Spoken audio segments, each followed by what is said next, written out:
सास बहू का लिव इन रिलेशन। नेहा खुले विचारों वाली लड़की थी।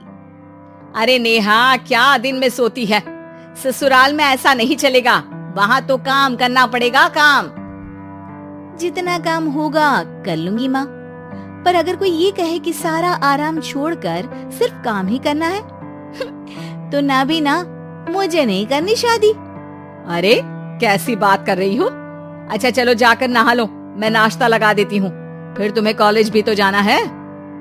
नेहा कॉलेज के लिए निकल जाती है। वो सोचने लगती है कि ससुराल में वो कैसे मैनेज करेगी। क्या हुआ नेहा, परेशान लग रही हो? अरे यार, तू तो मुझे जानती है ना, मुझे अपनी लाइफ बिल्कुल परफेक्ट चाहिए, लेकिन लग नहीं रहा लोग मानेंगे। यार कहीं मेरी शादी ऐसे घर ना हो जाए जहाँ मेरी जिंदगी ही नरक हो जाए।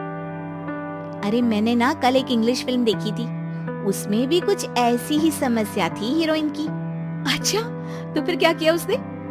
उसने तो अपने होने वाले पति से साफ साफ कह दिया कि वो पहले उसके घर कुछ दिन तक बिना शादी के रह कर देखेगी, और अगर ठीक लगा तो ठीक, वरना तेरे मेरे रास्ते अलग। अरे हाँ यार, ये तो बिल्कुल सही आइडिया दे रही है तू मुझे। चल मैं तो चली, थैंक्स यार, तूने मेरी प्रॉब्लम सॉल्व कर दी। ये बोलकर नेहा खुशी खुशी वहाँ से निकल जाती है, लेकिन पीछे से उसकी सहेली कहती है, अरे नेहा, नहीं नहीं, कुछ नहीं सुनना मुझे। ये बोलकर वो वहाँ से चली जाती है। हे भगवान, पूरी बात सुने बिना ही चली गई। अरे वो तो विदेशी फिल्म थी, वहाँ सब चलता है, लेकिन ये तो भारत है, सभ्यता और संस्कारों वाला देश, जहाँ शादी से पहले लड़की को ससुराल में नहीं रखा जाता। खैर, नेहा मस्त होकर घर आती है। नेहा, कल तुझे लड़के वाले देखने आने वाले हैं, और हाँ, इस बार कोई बहाना नहीं चलेगा। हाँ हाँ, आने दो आने दो, मैं तैयार हूँ शादी के लिए। अगले दिन लड़के वाले आते हैं, जहाँ लड़का कहता है, मुझे अकेले में लड़की से कुछ पूछना है।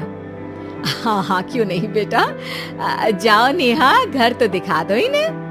नेहा भी खुश हो जाती है कि उसे मौका मिल गया है लड़के से अपनी शर्त रखने का। देखो, मुझे ना शादी से बहुत डर लगता है, पता नहीं कैसी लड़की आए, तालमेल बना पाए कि नहीं मेरे परिवार से। मैंने कई घरों में रोज का क्लेश होते देखा है। तुमने तो मेरे दिल की बात कर दी। मैं भी यही सोच रही थी कि भाई सास तो अच्छी होनी चाहिए, पति सपोर्ट करे ना करे, रहना तो पूरे दिन सास के साथ है। लेकिन मेरे पास ना इसके लिए एक बहुत अच्छा आइडिया है। अच्छा, कैसा आइडिया? क्यों ना शादी के पहले मैं कुछ दिनों तक तुम्हारे घर आकर रह लूं, तुम लोग मुझे समझ लेना, मैं तुम लोगों को समझ लूंगी, ठीक लगा तो शादी, वरना टाटा बाय बाय। क्यों? लड़के को नेहा की बात में दम लगता है। वो घर के सभी लोगों के सामने नेहा की बात रखता है। अरे पागल हो गई है क्या? ये कैसी शर्त है? अरे शादी से पहले मैं क्यों तुझे किसी और के घर भेजूंगी रहने? अरे लड़की के ख्याल तो 20 साल आगे के हैं, इतनी भी खुले विचारों वाली लड़की नहीं चाहिए हमें। अरे माँ, क्या बुरा और गलत बोल रही है ये? रहना तो हम दोनों का है ना, कल को कोई परेशानी आई तो तुम सब तो ये बोलकर निकल जाओगे कि जिंदगी तुम लोगों को ही निभानी है, तुम लोगों को जो करना है करो। तब क्या करूंगा बताओ? सबके समझाने पर वो लोग मान जाते हैं। वाह, मैं 2-3 दिनों में पैकिंग कर लूंगी, तो आकर मुझे ले जाना। और नेहा पहुंच जाती है विशाल के घर। आओ आओ, ये रहा तुम्हारा कमरा। इस घर में तुम एज अ गेस्ट रहो, लेकिन माँ तुम्हें बहू की तरह ही ट्रीट करेंगी, और तुम भी उन्हें सास की तरह ही रखना। बस फिर क्या था, शुरू हो जाता है लिव इन सास बहू का ड्रामा। अरे चाय तो बना दे बहू। जी सासू माँ, अभी लाई। नेहा चाय लेकर आती है कि बस चाय लेकर आई हो, इसके साथ पकोड़े भी ले आती।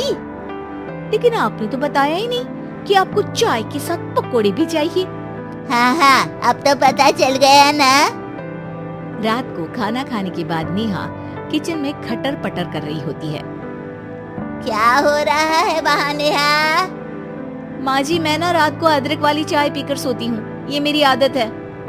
अच्छा, तो जरा मेरे लिए भी बना देना। दोनों सास बहू रात को चाय पीती है। अगले दिन नेहा, मैं मंदिर जा रही हूँ, मेरी साड़ी निकाल कर बेड पर रख दे।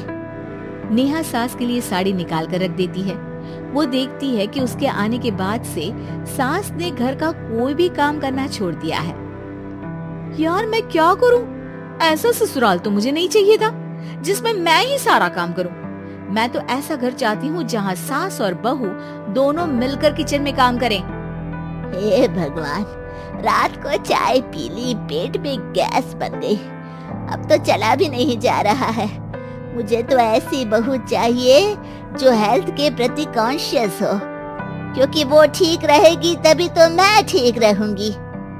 दोनों समझ जाती हैं कि वो लोग एक दूसरे के लिए नहीं बने हैं। अगले दिन नेहा, जरा चाय तो ले आना। नेहा चाय के साथ चिला भी बनाकर ले आती है। सास खा पीकर सो जाती है। अगली सुबह तेरी बुआ सास आ रही है, उसे मैंने तेरे बारे में बताया है। तभी वहाँ गंवार से एक महिला आ जाती है। चलो यहाँ से निकलो, कुछ नहीं है खाने के लिए, जाओ। ए नेहा, तमीज से बात करो, ये मेरी ननद यानी आशीष की बुआ है। हाय रे दैया, इतनी आकड़ वाली लड़की! अरे यही है ना जो शादी से पहले ही आकर बस गई है यहाँ पर। बस नहीं गई हूँ, बसना है या नहीं ये डिसाइड करने आई थी, लेकिन इन लोगों के रिश्तेदार इतने गंवार हैं, तो मैं तो ना कर रही इस घर में शादी। अरे भाभी, और क्या कमी थी हमारे आशीष में जो आपने ऐसी लड़की की शर्तों को मान लिया? अरे वो तो आशीष के कहने पर मैं झुक गई, वरना ऐसी लड़की को तो मैं घर में घुसने भी ना दूं। ए हेलो, ऐसी लड़की कैसी लड़की? हाँ, बिना समझे बुझे शादी कर लूं? अब तो समझ गई ना कि हम लोग गांव के हैं। भाभी को खाट पर सोना और रिश्तेदारों का गांव से आना जाना तो लगा ही रहना है इस घर में।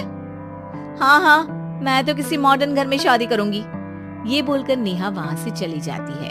अपने घर में आकर नेहा कहती है, ना माँ ना, लिव इन में रहकर देख लिया, ये गांव के लोगों का कोई भरोसा नहीं है। खैर, नेहा की शादी एक मॉडर्न घर में हो जाती है, जहाँ सास कहती है, हे नेहा, मैं टेनिस खेलने जा रही हूँ, आओ तो जूस बनाकर रखना, और हाँ, वॉलनट्स और ओट्स भी बना लेना। जी माँ। माँ मॉम बोलो डार्लिंग, माँ इज ओल्ड फैशन। बेचारी नेहा सर पर हाथ रख लेती है। हे भगवान, ये सास तो सास ही होती है, गांव की हो या शहर की। हमारे चैनल को लाइक, शेयर और सब्सक्राइब करें। धन्यवाद।